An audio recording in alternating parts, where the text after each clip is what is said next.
Good morning everyone. जरा जोर से बोलिए, गुड मॉर्निंग एवरीवन। देखिए, मैं समझता हूँ कि आपकी एज ग्रुप के लोगों को जब शांत होकर एक बड़े से हॉल में एक साथ बैठा दिया जाता है और फिर मेरे जैसे किसी टीचर को बोलने के लिए बुलाया जाता है, तो जो बदमाश बच्चे होते हैं उनके मन में किस तरह के क्रांतिकारी विचार पैदा होते हैं। मैं भी बहुत सालों पहले स्टूडेंट था, हमारे भी कॉलेज में स्पीकर्स आया करते थे, तो कैसे कैसे विचार आते थे मुझे याद है अच्छी तरह से। 3 प्रश्न आते हैं जब भी कोई बोलना शुरू करता है। जैसे ही बहुत गंभीर और ज्ञान की बातें शुरू हुई, पहला प्रश्न आता है, ये क्या बोल रहे हैं। दूसरा प्रश्न आता है, ये क्यों बोल रहे हैं। और तीसरा प्रश्न आता है, ये कब तक। 11:39 हो रहे हैं।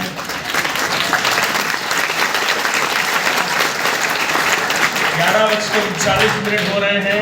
11:45 पे मैं अपनी बात समाप्त कर दूंगा। उसके बाद अगर और बात करनी होगी तो आपकी अनुमति से हम प्रश्न उत्तर कर सकते हैं, क्वेश्चन आंसर कर सकते हैं। क्वेश्चन आंसर में फिर भी स्थिति थोड़ी बेहतर रहती, इतनी गंभीर नहीं होती। अच्छा, प्रॉब्लम क्या है, इस उम्र के बच्चों को सुबह से लेकर रात तक 12 महीने लोग ज्ञान देते हैं।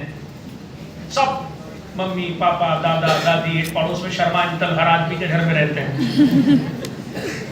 एनी विच वेज, पत्रकारिता के अधिकांश विद्यार्थी हैं, सुनिए आज। जी सर, बीजे के हैं। कितने लोग हैं जो बीजे करना चाहते हैं, हाथ उठाइए। ये सारे लोग बैचलर ऑफ जर्नलिज्म प्रोग्राम करना चाहते हैं। देखिए, पत्रकारिता जो है ये हमारे ट्रेडिशनल कोर्सेज से अलग कोर्स है। तो पत्रकारिता करने वाला जो विद्यार्थी है, आदरणीय सुधीर भैया हमारे बीच हैं,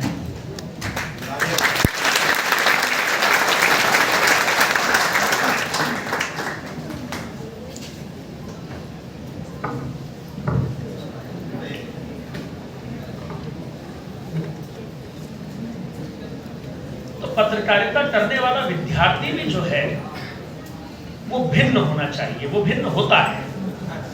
मैंने किताब में पढ़ा था कि जो पत्रकारिता के कोर्स में आने वाला विद्यार्थी होता है वो असहमति में उठा हुआ हाथ होता है। असहमति में उठा हुआ हाथ।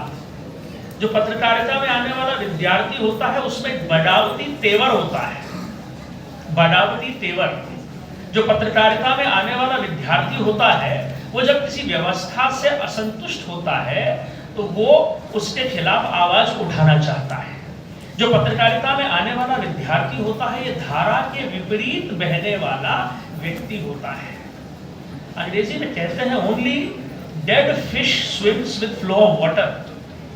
सिर्फ मरी हुई मछली जो है वो पानी के बहाव के साथ बहती है। अगर आप जिंदा हो तो बहाव के खिलाफ बहते हैं। जो अगर जिंदा हो तो जिंदा नजर आना जरूरी है, और अगर आवाज उठानी है तो आवाज उठाने से पहले ज्ञान जरूरी है। अगर आप असहमत हैं किसी व्यवस्था से तो आपको ये मालूम होना जरूरी है कि इस व्यवस्था का आदर्श स्वरूप क्या होगा।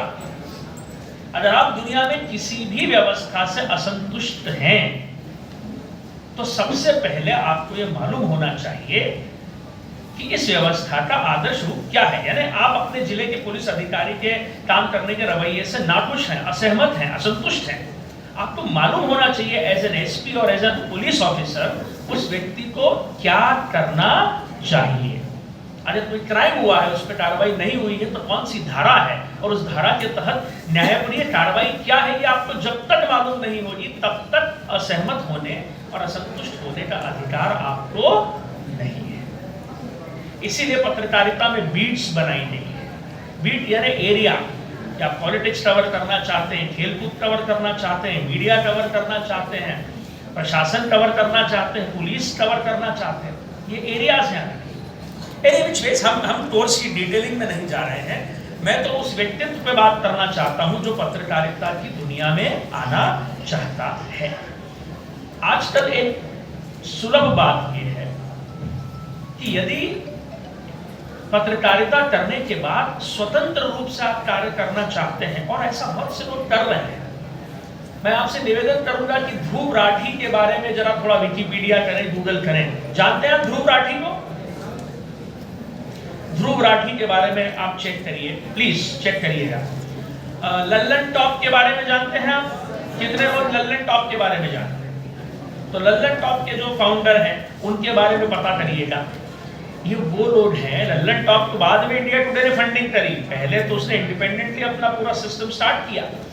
सो आजकल अच्छी बात यह है कि YouTube है हमारे पास, ज्ञान अगर है, समझ है, YouTube है और आपकी मंशा सही है तो आप इंडिपेंडेंट भी पत्रकारिता कर सकते हैं। और एक दो नहीं, सैकड़ों लोग इंडिपेंडेंट जर्नलिज्म कर रहे हैं, they are doing it successfully. एक और बात यह है कि पत्रकारिता जैसे ही आप करना शुरू करते हैं, इमीडिएटली बहुत सम्मान मिलता है और इमीडिएटली प्रश्न करने का अधिकार मिलता है। और बड़ा पत्रकार वो बनता है जो इमीडिएटली मिले इस सम्मान और इमीडिएटली मिले इस अधिकार को डाइजेस्ट करके अपनी सीखने की प्रवृत्ति, अपनी सीखने की यात्रा को जारी रखता है, वो और बड़ा पत्रकार बनता है। किसी भी किस्म की शक्ति को अगर पचाने की क्षमता आप में है और उसका सही समायोजन, नियोजन करने की क्षमता आप में है, तो आप उस यात्रा पे और आगे बढ़ते हैं। और सबसे अच्छी बात है इस क्षेत्र की, रोज आप किसी न किसी की मदद कर सकते हैं। डेली ईश्वर आपको यह अवसर देता है कि आप किसी कमजोर व्यक्ति की, किसी जरूरतमंद व्यक्ति की मदद कर सकते हैं। जब साहब थे तो मैंने एक शेर बोला था, न खींचो मयानों से न तलवार निकालो, जब फौज मुकाबिल हो तो अखबार निकालो।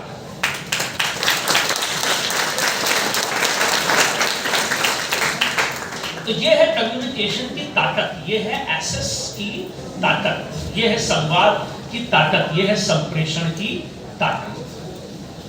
तो पत्रकारिता में करने वाले विद्यार्थी का जो मौलिक व्यक्तित्व है वो व्यवस्था से असंतुष्ट होना है।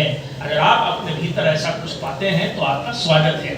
आप में से जिनका भी चयन मनोज जी और पूरी टीम यहाँ पर साहब के आशीर्वाद से करेंगे और जो इंदौर पढ़ने आएंगे, जो ईमानदारी से पढ़ने आना चाहते हैं वही वहां पर आए, क्योंकि बहुत दुर्लभ अवसर है कि बार बार मिलेगा नहीं।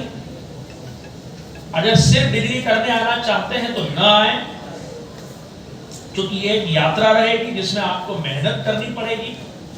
ये एक संजोया हुआ कार्यक्रम है। तो जो सिर्फ डिग्री लेने आना चाहते हैं वो न आए, जो डिग्री के साथ इस यात्रा का अनुभव लेना चाहते हैं, जो सीखना चाहते हैं, जो चाहते हैं कि उनकी आंखें खुलेंगी, वही लोग वहां पर आए। मेहनत और कमिटमेंट जो कर सकते हैं वही लोग वहां पर आए। देखिए, शिक्षा का मकसद क्या है? शिक्षा का मकसद है ट्रांसफॉर्मेशन, रूपांतरण। आप जैसे कोर्स करने में, जैसे हम जिज्ञासा की बात कर रहे थे, जिज्ञासा ने जैसे शुरू किया और आज जिज्ञासा जहां पहुंची उसको बदलाव दिख रहा है।